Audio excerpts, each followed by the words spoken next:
give it to you when I'm done. I'm wired up, so I don't need Oh, it. you don't need that. He said when you're ready. Okay, we'll call the Fitch-Rona EMS district meeting to order. We could do roll, Michelle? Strassman. Here. Noah. Here. Roberts. Here. Cronin. Present. Johnson. Kaiser McHenry. Here. Lonsdorf. Here. Schnapp. Here. Rubenbohl. And Chief Anderson. Here. Deputy Chief Dastalater. Thank you. Was there any public comment? I didn't receive any public comments. Nope. Okay, I'd like to move on then and welcome the guests they're from Verona and from the town of Verona, Mike, and I guess Tom is online. So welcome. And the municipalities have to review and approve the meeting minutes from October 21st. So I don't know. We don't have a quorum. We don't have a quorum, so. Well, I think to approve the minutes, all you need is 2 municipalities to approve them if you want to go that way. According to the intergovernmental agreement, whoever shows up is part of your municipality. But if you want to abstain out of this, okay. Okay, all in favor from the municipalities of approving the minutes, signify. Aye. The minutes are approved. And you're Fitchburg, so. Oh, okay. Yep. And length of service. I guess Patrick, Jeff, Tim?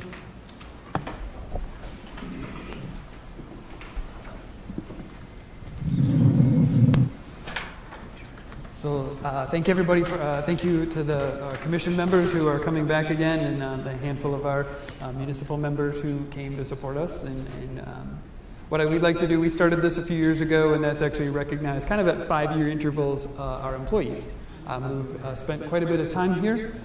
So the first one we have, who's kind of hitting one of these landmarks, click my button here, is Dale Dow, who's been with the service as a volunteer. And then was part-time or just started as a volunteer and straight to full-time way back when it was still a volunteer service as one of that kind of core group that moved Fitch-Rona from a volunteer service to a full-time paramedic service. So Dale, if you wouldn't mind coming up, please. I'm always kind of honored as well as Dale and I actually went to paramedic school together. So the first one we'll get figured out. Here we go. So Dale, I didn't sign it, so we'll sign it when I get it back to you later. Thank you for 25 years of service. Thank you.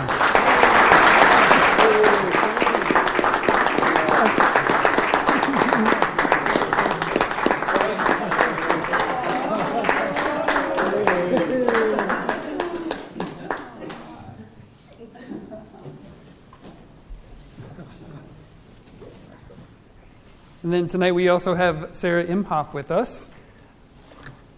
Sarah just crossed over 20 years. Are we in 21? Or we just hit 20.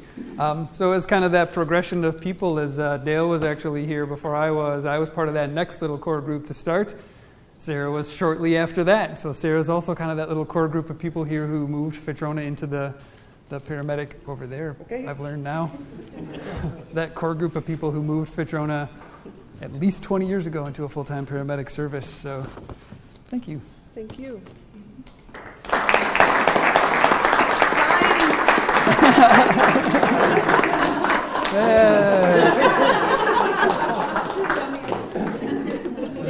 So thank you to Dale's family and Sarah's significant other. I know Jeff is going to go grab some pictures out in the entryway if you want to, unless you want to stay for a municipal meeting, which just sounds riveting, I'm sure. So we'll.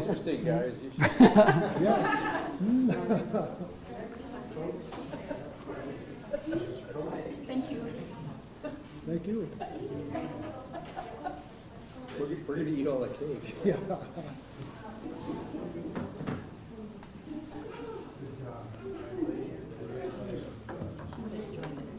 Okay, thank you. Excellent. So I'll grab that door over here really quick.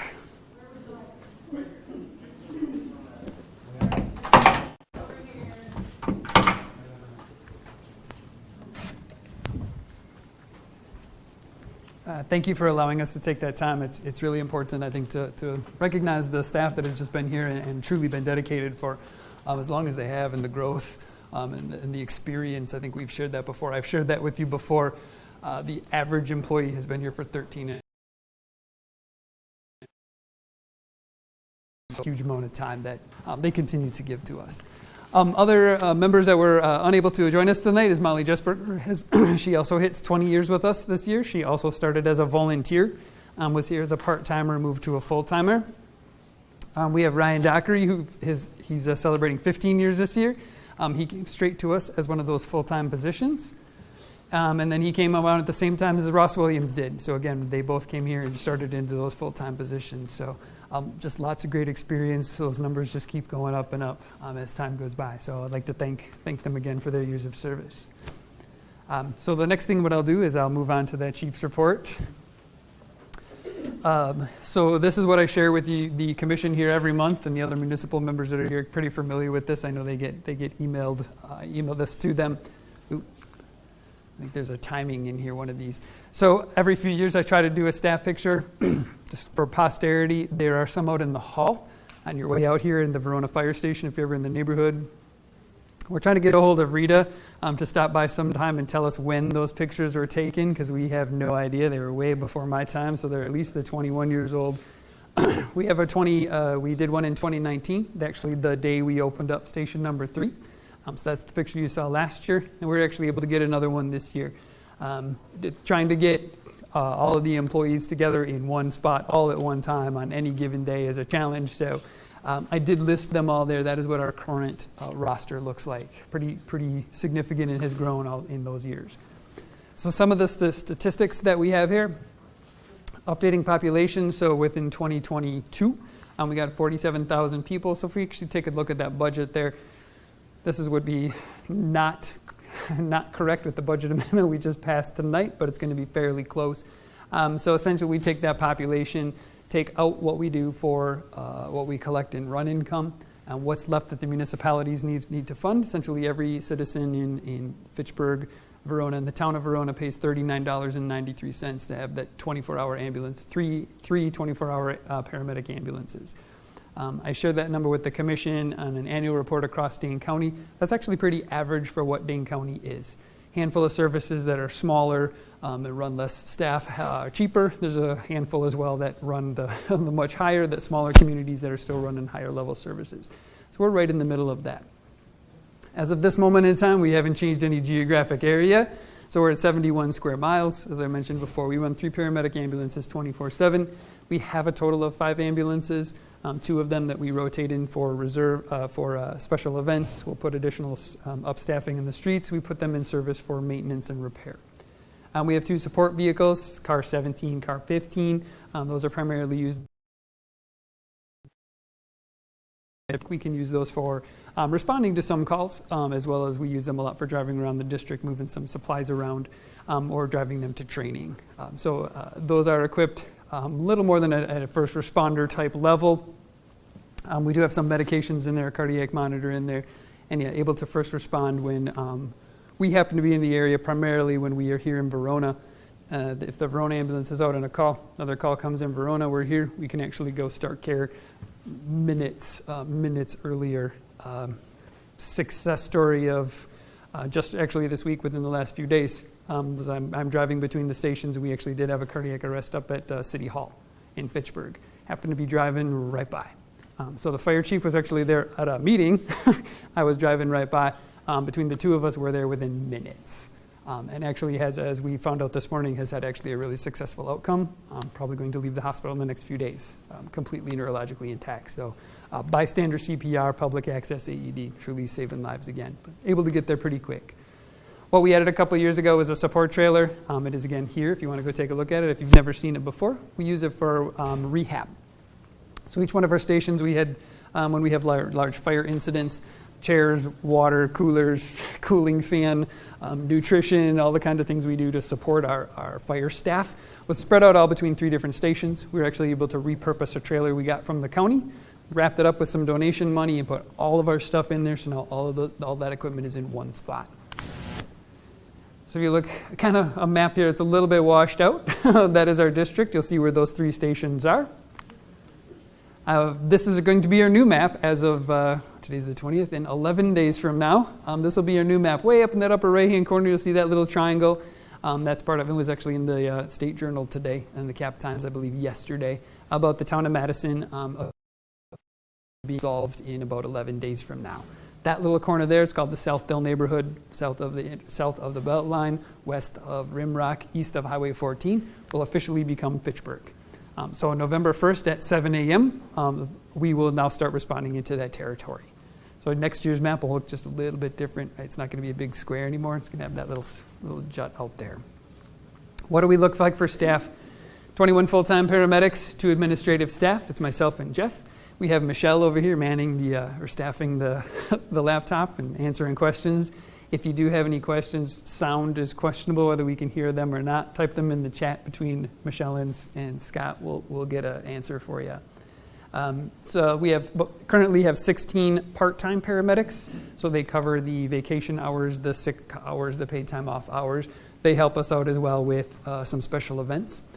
We have 2 LTE EMTs, and so those are actually paid EMTs. They actually do come in. They primarily help us with special events. So when we are at the Alliant Energy Center, I know the football game tomorrow night, they'll be coming in. We still have a medic on the ambulance as well. So essentially we go to a single medic service, but you can easily provide that support. So we have 2 of them. This year, as we talked about earlier in the year with our budget, we have 1 paid intern. Molly Olson is her name. And that's a cooperation with Madison College to start bringing in the underrepresented populations, women and people of color, into the world of fire and EMS. So Molly actually started with us back in July, I believe. So she's actually a paid intern coming in. She comes in 72 hours a month and works. She's got a mentor. She works with that person, and she'll be with us for 2 years as she starts 1 year of getting the experience doing her general education, and then next year she'll go to paramedic school and continue to ride. And then we really have just started at the bottom there. We still have Tom Bates, who is still our 1 volunteer paramedic left. He actually just celebrated 30 years this year. He was recognized at the Dane County meeting, or the Dane County banquet a few months ago. And then we have a handful of EMT volunteers who have truly just started with us. The goal is to kind of, as I've shared with you, is to kind of homegrow our future EMS providers here and get them some experience. This is the chief's report that you see every month. This is just the one that actually will now go through the end of September. You'll see overall we're looking at 1.6% for the year. If you remember last year we were up 19-point-something%, just under 20%. So we've leveled off from that 20% increase, but we're still at so we're looking at about 1.5% for this year. Right, the nature of EMS, exactly as I've shared with you in the past. If you look from those previous changes, right, we did have 2 months where it was a 14% and a 19% increase. Next month we're down a little bit lower. So still on par for about 4,200 calls this year. You see this every month as well.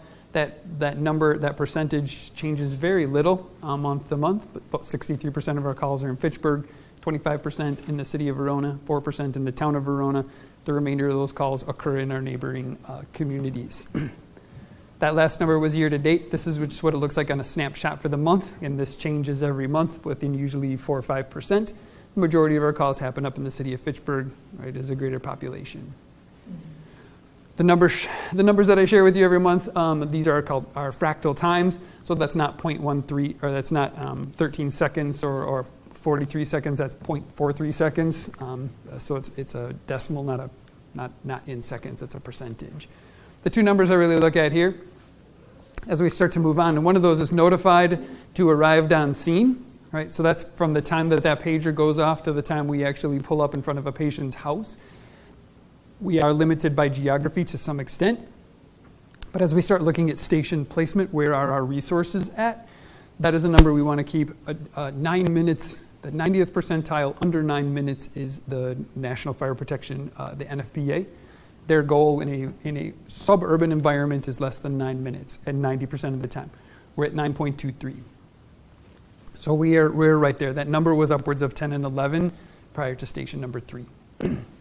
Most of the time, 6.13 minutes we're on scene. Other number that we look at there that we keep an eye on is actually making sure that people are watching as our on scene times. So kind of what we want to make sure is that no more than 15 minutes is the amount of time we're spending on scene. Now this is actually filtered out. It describes it up on top. So those are just calls for our inner district. Those are patients who are transported. Right? So we know that calls outside of that Fitch-Rona EMS district, it takes us longer to get there. Right? So I want to take those those factors out there. The other one is about the being transported.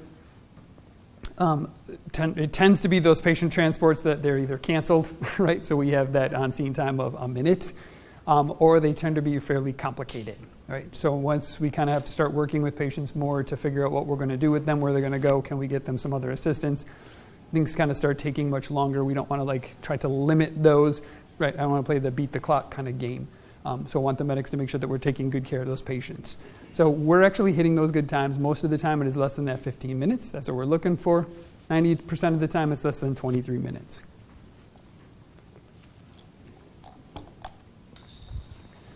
You've seen this before for anyone who's been here in the past. We still track things by zone. It seems like a very antiquated system, but because we have 4 or 5 different zip codes here in our district, it's really difficult to track how we get to where we're at. So we still have 12 districts in there. We're going to adopt District 13 when we get that little triangle up there in the corner of the town. So this is what it looks like. This comes out in print when we do our annual report in the beginning of next year. So February of next year, you'll see this same graph in print. If you want a copy as well, I can email it to you. But what you'll see, right, where the number on top, you'll see the zones, that's the big number. The number on top of that is the percentage of calls that actually occur in those zones. Right? So our big zones, number 3, number 4, and number 6, right? That's the core of Fitchburg in 3 and 4, the core of Verona in number 6. Below that, because we have ambulances in Fitchburg, right, because we have an ambulance in Verona, depends on how long it takes for them to get there. So that is a fractal response time. So you can see in zone 6 in Verona, right, that's where the ambulance is most of the time. It takes 3.23 minutes to get there. Really quick. Same thing up in Fitchburg, right? Within 6 minutes, we can get to most of those places. Now, if the Verona ambulance is out, that means an ambulance has to come from Fitchburg, right? So in zone 6 there, if you have an ambulance that needs to come from Fitchburg, now we're upwards more of about 8 minutes for that ambulance to get there. Still less than that 9-minute standard we're looking for, but it creeps up a little bit. Places where we don't go a lot, right? Out there in the extremities, as well as that zone 12 down there, I can tell you probably 1.8% of those probably are at Oak Hill. So that's what you see down there. And it just takes us ways to get down there. Zone 11, right, the Verona ambulance has never gone to zone 11 in the last 12 months. This is probably actually a little bit easier way to look at it as a heat map. Right, so that is our district. The bolder red it gets, that's where we go. So it actually makes sense. I promised I wasn't going to use the pointer. So if you look in that upper right-hand corner of the slide there, that is Fish Hatchery Road. Right, that is Post Road, Leopold, Whispering Pines, as you move your way down there. So a high density population. We move a little bit farther south, southwest of there? That is Chapel Valley, right? Kind of another core of senior housing right there. And then if we move into Verona, you can see that big, bright orange sun up there. Right, that's Enterprise Drive, North Edge Trail. That's Noel Manor. That's another, again, elderly population. And we move down south there. That's the senior center. We have Four Winds over here as well. Again, some a little bit more high dense populations there. Everything else is kind of spattered around there. But these are the things that I will look at as we will look at as a district. When we start needing to grow, where do we need to grow? Those are the places.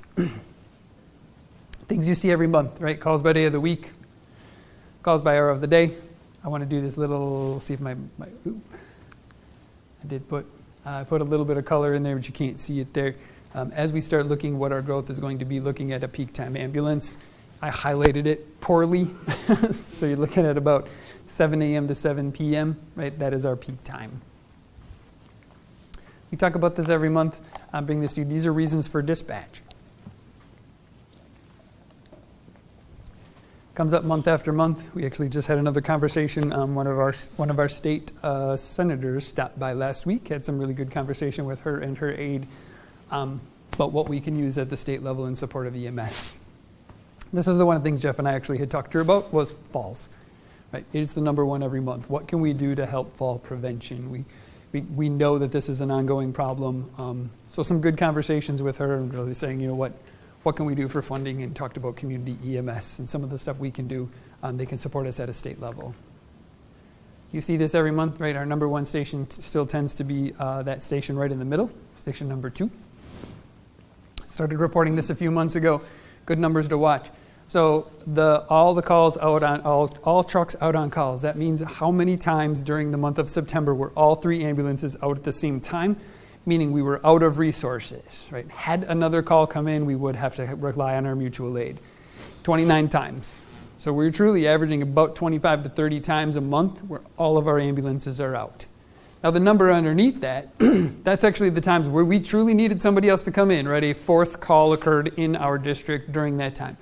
8 times, and as of yesterday, that phone number's up to 9, because it happened yesterday afternoon as well.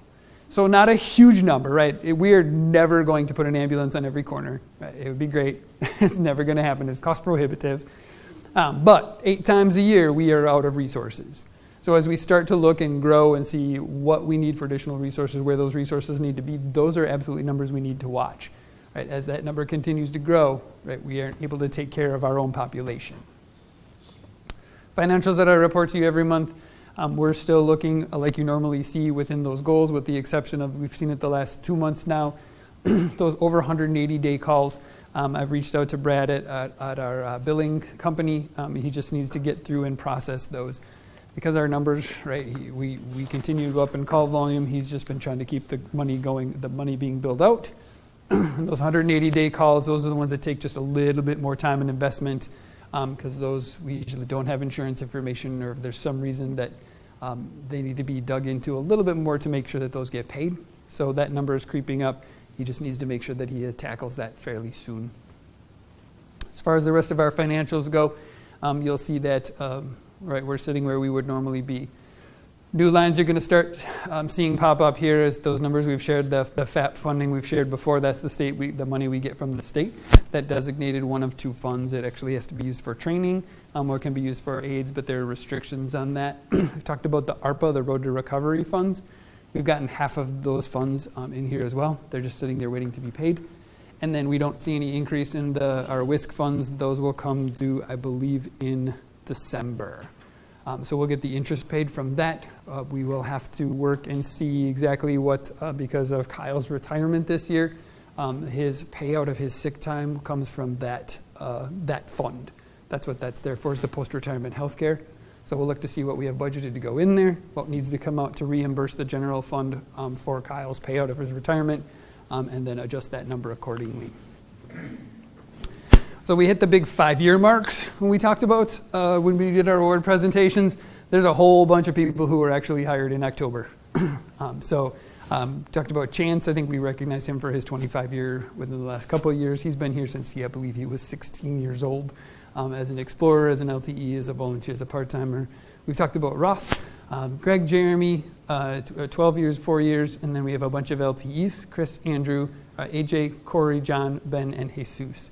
So just another reach out to them and thanking them for their service here. We are very dependent on our LTEs to cover our sick time and our vacation time. It is, I forget what the number is, but is it roughly 350 some shifts, not days, 350 some shifts that we have a year of just known overtime with vacation and paid time off with 21 people. So very dependent on them to supplement that staff. It is a whole another 2.5 people worth of time a year that they pick up. Any questions on that Chief's report? Mike? What percentage of your calls go to the elderly, assisted living type, like, you got an idea on that? I would be making it up. I can find that number for you. That is do we have that in our annual the paper copy that we do in February. I can find that out for you. I don't know. It's a good number. But there's a lot of them by your sons and wives who have on your mail. Yeah, it's those areas. We do track by locations, so we can pull that information out, a generic location. So is it a resident, is it assisted living, it is a grocery store, a street? That data is collected, so it is an easy number to pull out. Any other questions? Yes? Well, just to follow up on, I think what Mike might be getting at, is you and I met a couple of months ago and talked about why are there so many calls and why are they all at the elderly places? And it's because they fall out of bed and they don't have the staff to evaluate them, so they call you guys to evaluate them. Yep. And most of the time you more or less tuck them back into bed and don't take them to the hospital, right? Yes. And so if we were looking for a way to decrease the volume of calls, that seems to be an obvious thing to look at. If there was some way to get those facilities, you mentioned them by names. Sure. If they had staff on the premises, they could simply look at the person themselves and put them back into bed. But the problem is they don't have the staff to do it. Yeah, it's really complicated. Yep. It's whether they physically have the staff, whether they have the physically trained staff. As we have talked, assisted living means or senior housing means you don't necessarily need assistance. So once you can't get yourself back into bed, you need now assistance, and you can't stay in senior housing anymore. Well, they're basically using municipal funds because half of the call is basically paid for by taxes. We have half our budget is tax dollars, half our budget is Medicare dollars or insurance dollars. So half of the cost of those calls is being paid for by the taxpayers. It is. You could also argue that we have an ambulance sitting here, just sitting here, and it's their tax dollars are providing a service. Yes, if we weren't going there, we would still be spending all the money. Yes, I mean they're here whether you need them or not. You pay people to hopefully sit here and never need them.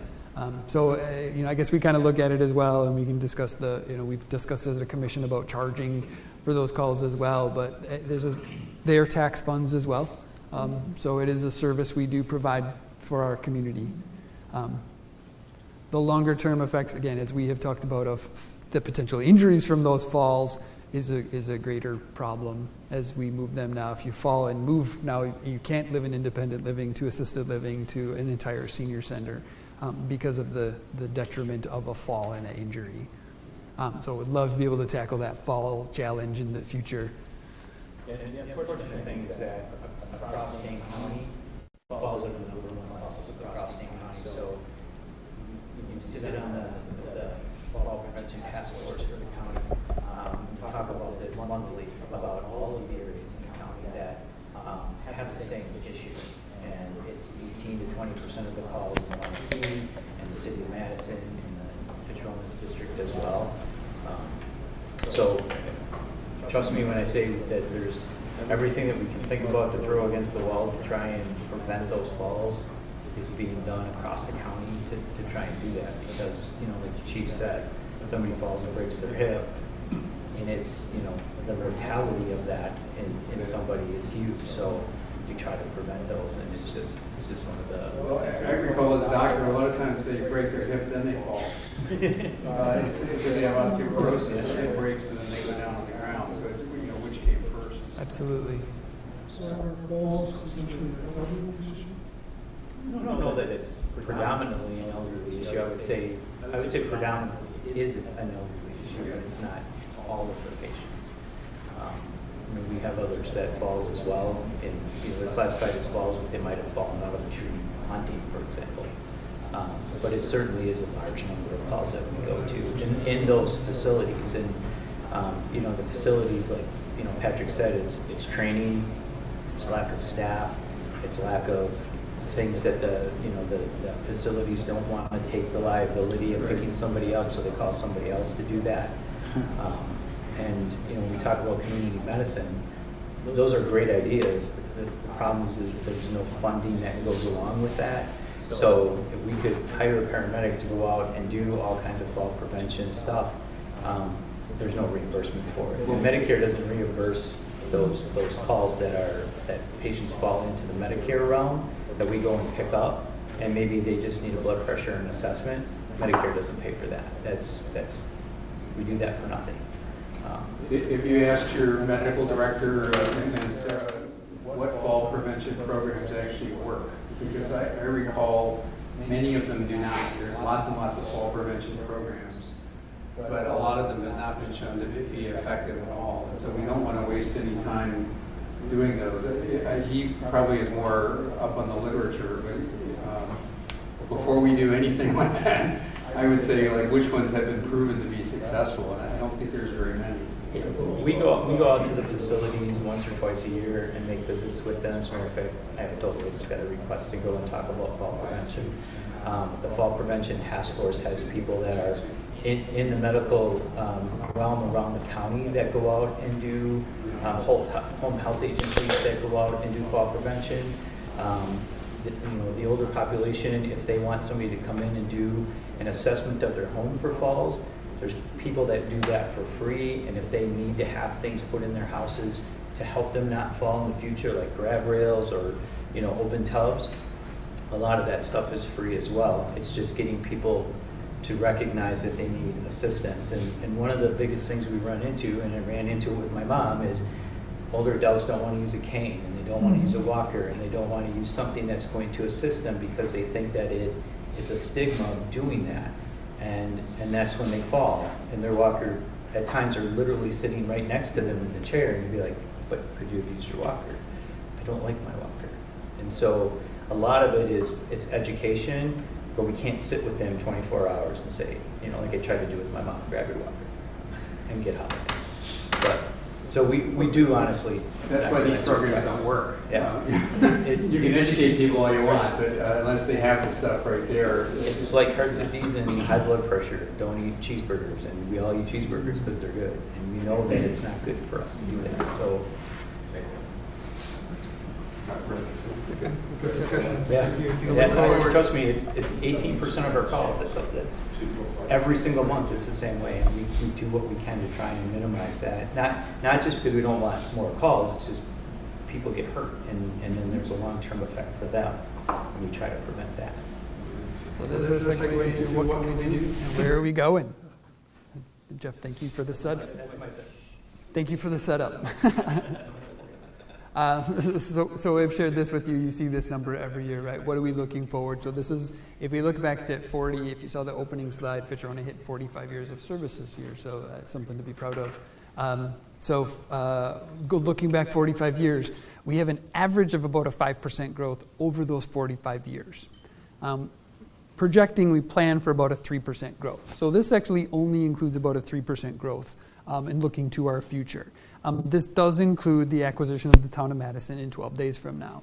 So within the last 2 years, pulled that number, real data, roughly 300 to 350 calls we will increase next year just by acquiring that little triangle. So it's not a huge number, but it's impactful. So if we start adding 3% onto that same number and look into the future, by 2025, we're going to hit 4,500 to somewhere between 45 and 5,000 calls. That starts to, as I've talked about those numbers, that hits us at capacity, right? Because if we could evenly space all those numbers or all those calls over the course of a 24-hour day, we got enough trucks to do it. That's not how they come in, right? They come in 2, 3, 4 at a time. So as we look to the future here, 2025 is around that time frame is when we're going to be looking at that fourth ambulance, right? Unknown what that staffing looks like, most likely just a peak time ambulance. Lots of different options to staff that. As you continue to see that line just continue to skyrocket there, the assumption is we're going to continue to go by about 3 to 5% thereafter. That means in 2030, right, 8 short years from now, we're actually going to be hitting about 5,500 or more calls. That's actually a fifth ambulance. Again, this is very fluid where that line goes, right? If we could space them out over the course of the day, we're good. We can't, which means they're all coming in at the same time. So as we look forward, that's kind of what that projection looks like. So here's what my Yes. So the question, I don't want to interrupt your thing, but the question is how fast is the elderly population growing, not just how fast is the general population, because that's our customer. Absolutely. So when we look and say Fitchburg alone has 5 senior living centers within the next, I believe, 3 years, right? Within the next, will be built within the next. Well, yes. that's where we need to coordinate is with the city municipalities and say to the plan commission, what are you proposing to put in, or what's coming? So I sit in every 2 weeks before any council meeting in both villages both cities. We do have department heads, so I do get those perspectives. They just broke ground a month ago on an inpatient rehab facility in Fitchburg, a 50-bed inpatient rehab. And they have already said, was there for the groundbreaking. They said the day it opens, they'll be putting an addition on for probably another 30 beds. Went to go to Oak Hill last week to go visit their assisted living center, and there's actually COVID out at the hospital or at the prison, so we had to cancel that. But that is another, I believe, 50-bed assisted living center out at the prison with another about 10 to 15 beds of inpatient rehab. So that is absolutely on the radar of where things are at. Verona is looking at, there's another large apartment complex being built proposed on the north side of Verona. Now, that is not senior housing. So though that population, we look at that population, do we have to serve them? That is absolutely not who calls. That's absolutely why I like to call this as very fluid, because it's potentially, right, if 5 senior housing projects open up in the next 2 to 3 years, that number could skyrocket.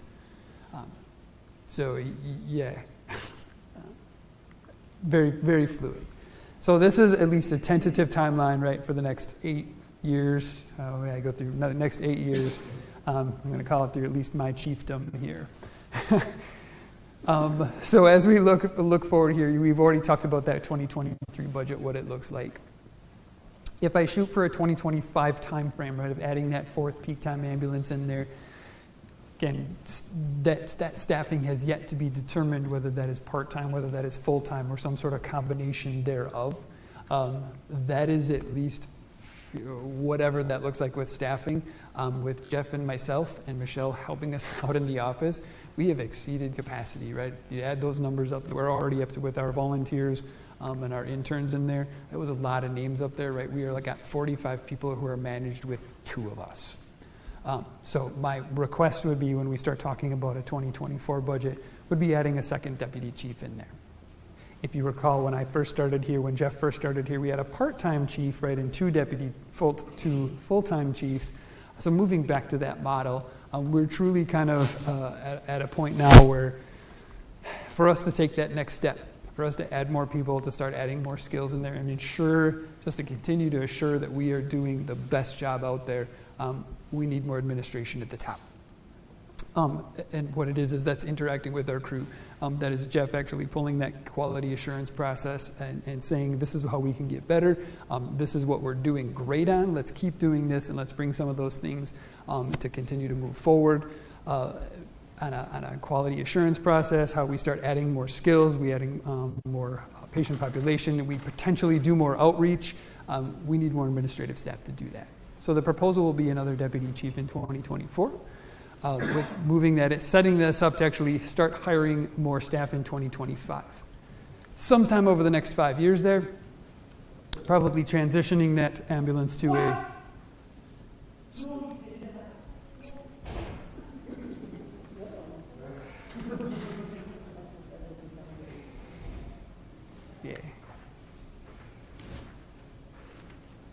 You'll go check on him. So 2028, sometime in there, we'll transition this from a part-time to a full-time ambulance. But potentially in 2030, moving to a 5th ambulance. Some of the things we have talked about, I've shared this with the commission members. We were actually very fortunate within this last year to get lots of grants, some state funding, some local funding as well. So got a fancy slide up there. So the EPIC grant purchased us some power stair chairs. So we actually have stair chairs with tracks on them. So this is how we move patients up and down stairs. Saves back injuries significantly. So chair will help us go up. Flipping that little switch in the battery will help us take patients up and down chairs. So Epic was able to actually help fund some of that.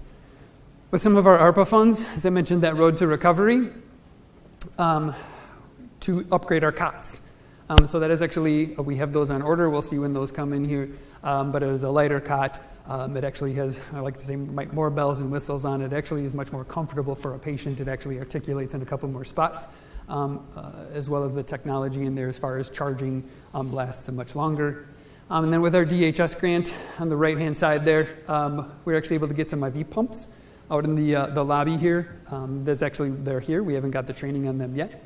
But it's going to improve patient safety. There's only a handful of medications that we give that we actually have to do drips on.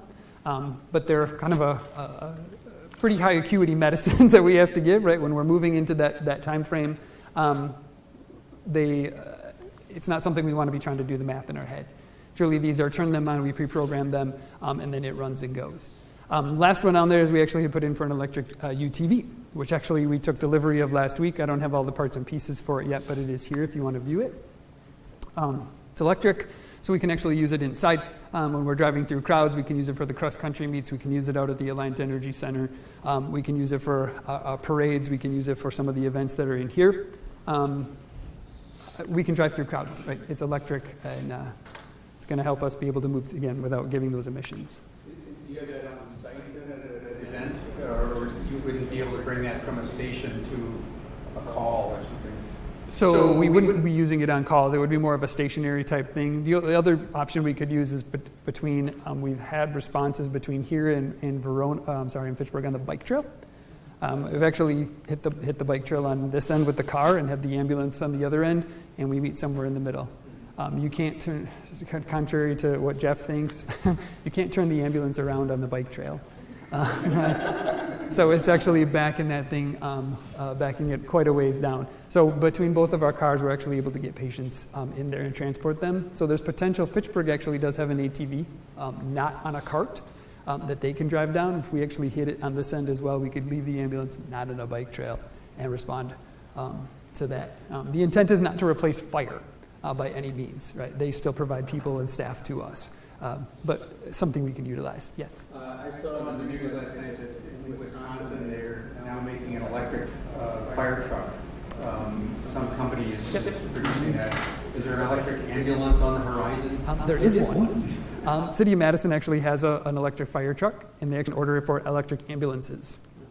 They did actually come and demo it. It's a company out of Quebec. It's an electric truck chassis, and the entire back is electric. They're actually building a plant in Illinois as we speak. They said it's going to be open by the beginning of next year.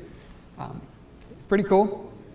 Yeah, it also starts at about $5.5 million or $5,500, $550,000 for just the truck. So my plan is to let the city of Madison get theirs and pay for the infrastructure, and then we'll tag onto that.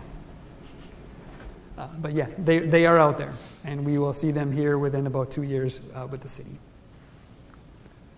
Other stuff that's out there as far as improving patient safety and patient care, it's up on my board. You know, the things, this is where I mentioned, where can we go? So point of care testing or lab testing, the machine that is commonly called is an iStat. So you actually can do, it's got a little cartridge on it.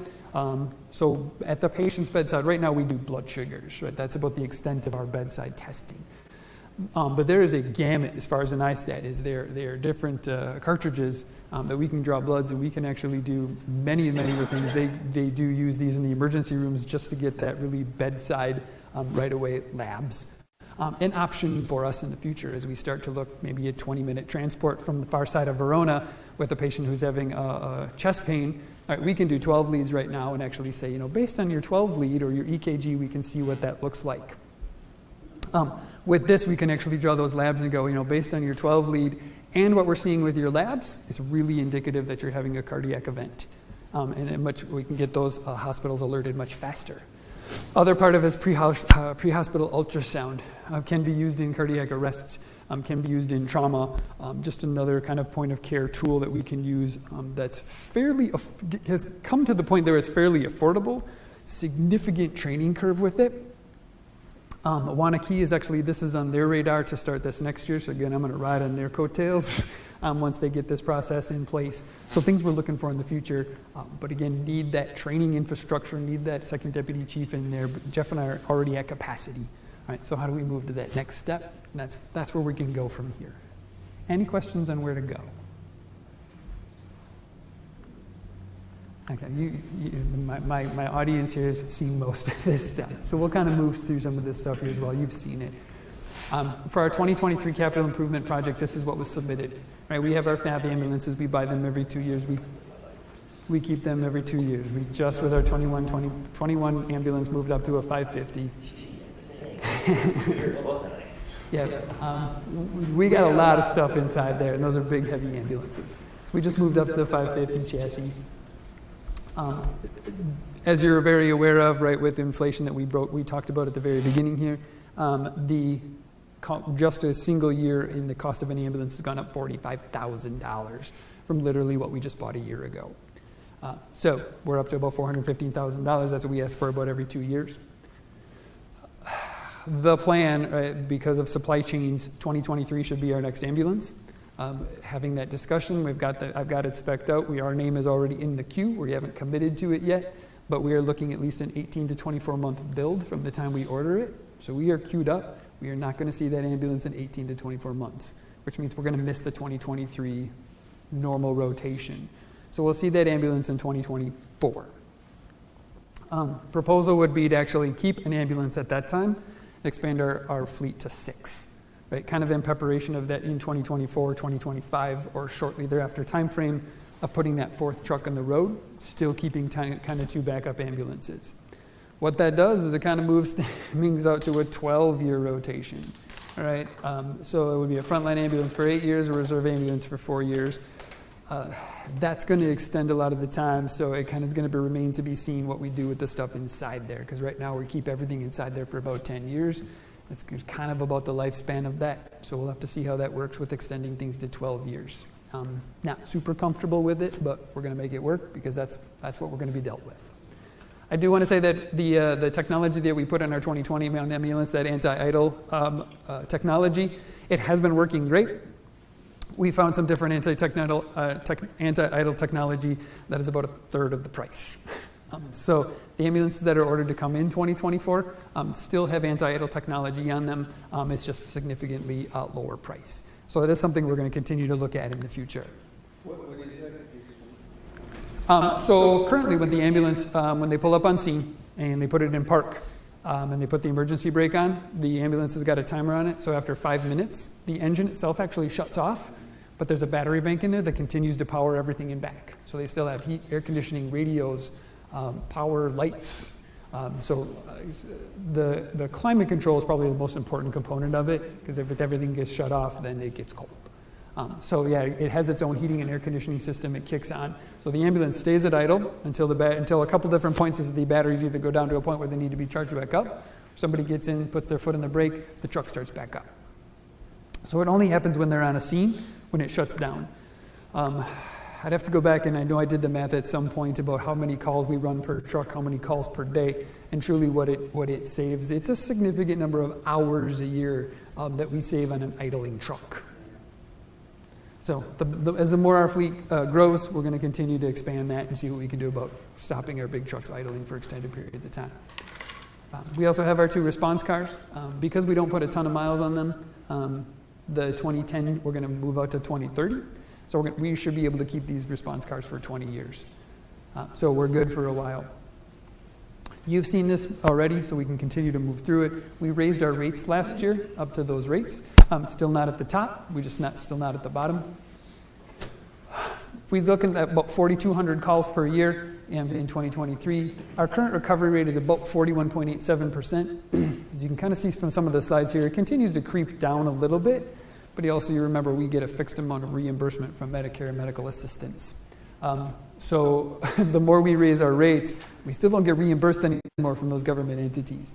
So that's always going to kind of just continue to kind of creep down a little bit, because there's just this fixed amount of numbers that we're not gonna see.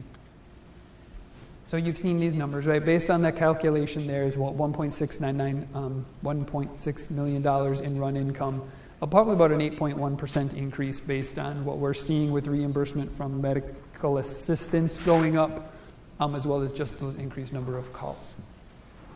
We take in there the contracted events from the Alliant Energy Center because we know our salary line goes up.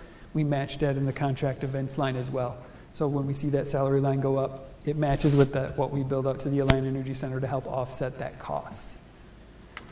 So here's what we see in run revenue. You see those big red letters, those big red differences there. That's my run income over estimation, which is now back to normal here, except for we're looking at really good run income for this year because of our increased rate, because of our increased rates and the increase in medical assistance funding. So you have seen this, so I don't need to dig too deep into it. The overall operational people part of it went up about 6.4%. So that is actually increasing our LTE wage. All of us in the county, we're fighting for the same LTE pool, so we have to stay competitive. We increased that LTE wage almost $1.50 per hour, and that's still so that's keeping right in the middle. We're still at the highest, but keeping them working here. As soon as you increase wages, you increase everything that comes with them, right? So retirement goes up, workers' comp went up. We did actually within the last 2 years, did have 2 on-duty lost time work incidents. So about 2 more years, right? Those should fall off our workers' comp claims, and that should hopefully start coming back down. As well as sick time over cap. Now that we're starting to pay that out, we actually still need to start refunding, putting money back into that.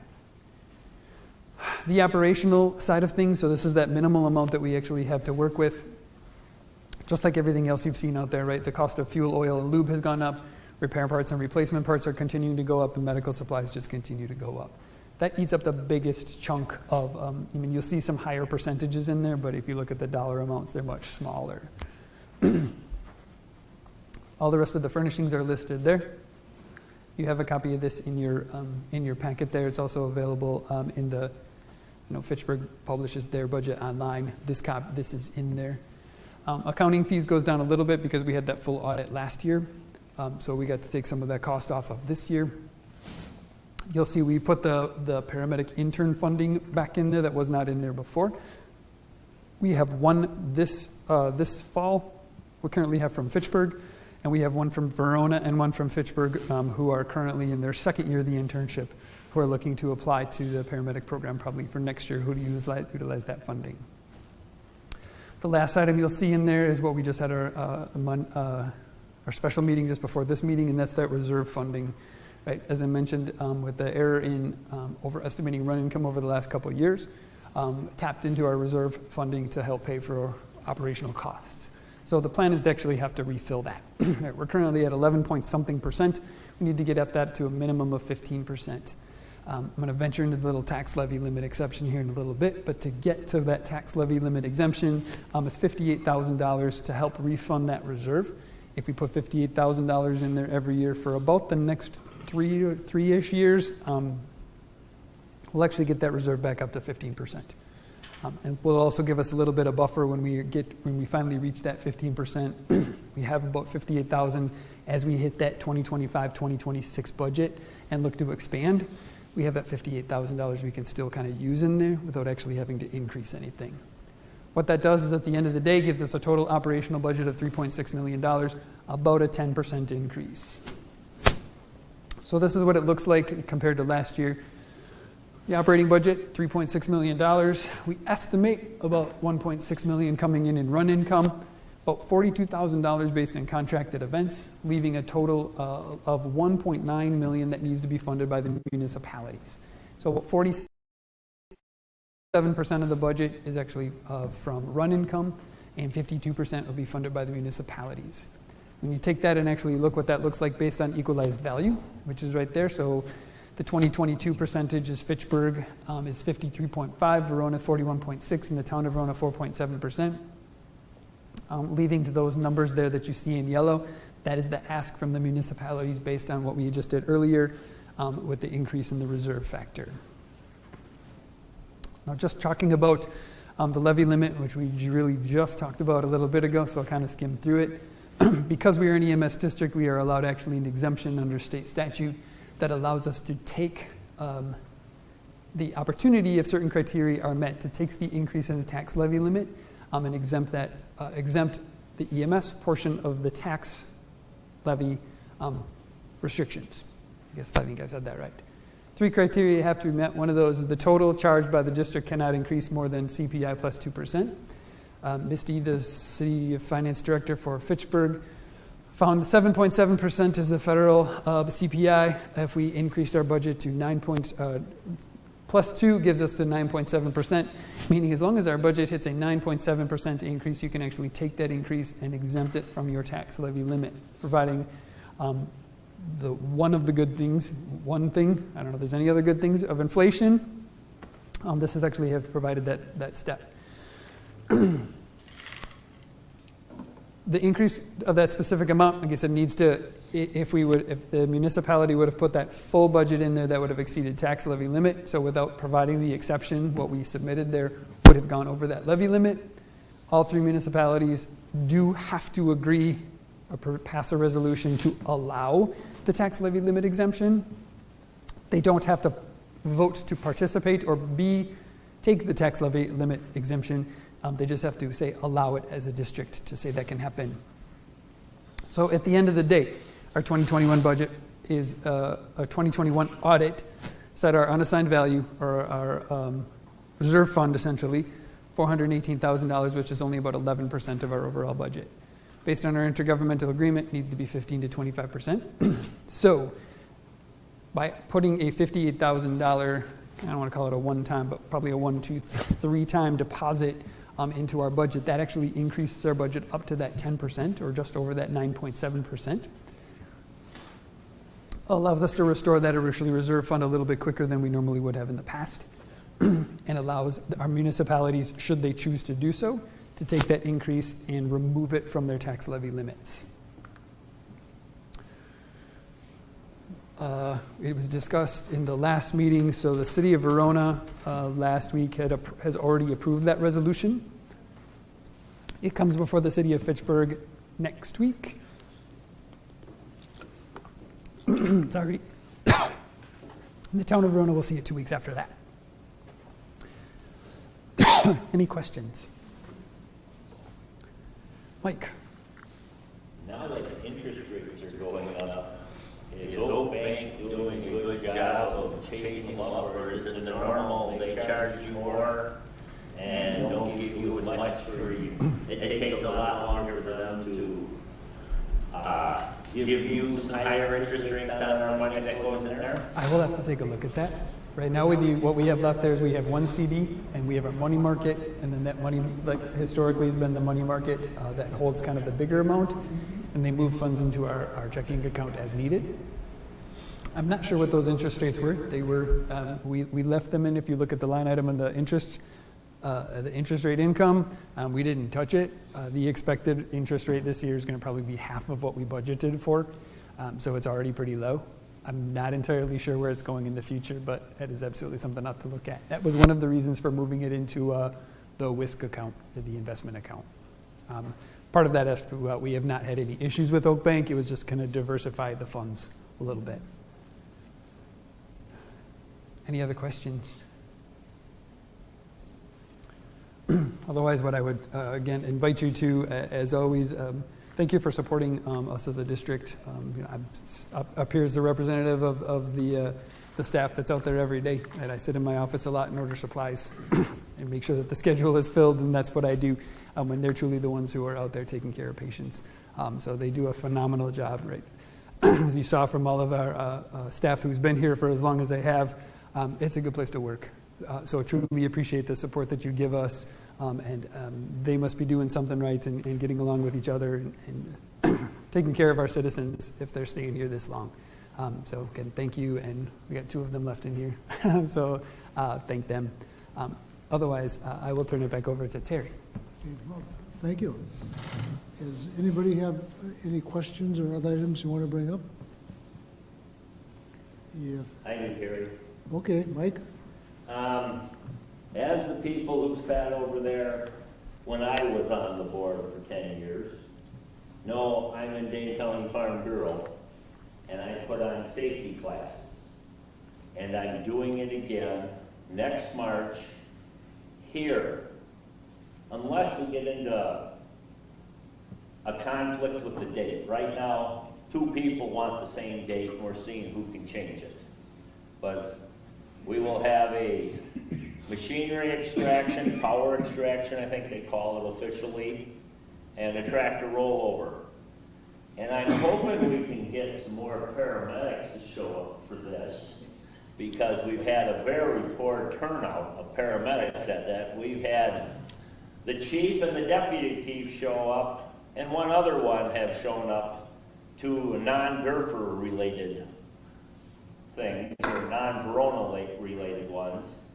But the price for the class is done by State Line Farm Rescue is $175 per person. Dane County Farm Bureau is picking up $100 of that cost. So it'll only cost you $75 to come to this class.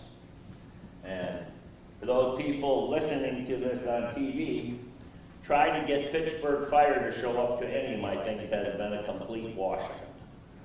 So please talk to your fire department people and get them to come to this class. It's a good thing for them to come to. Thank you. Okay, thanks, Mike. Any other business? If not, it might be time for a motion to adjourn. So moved. Town of Verona. Second? Second. All in favor of adjourning? Aye. Motion passes. Thank you.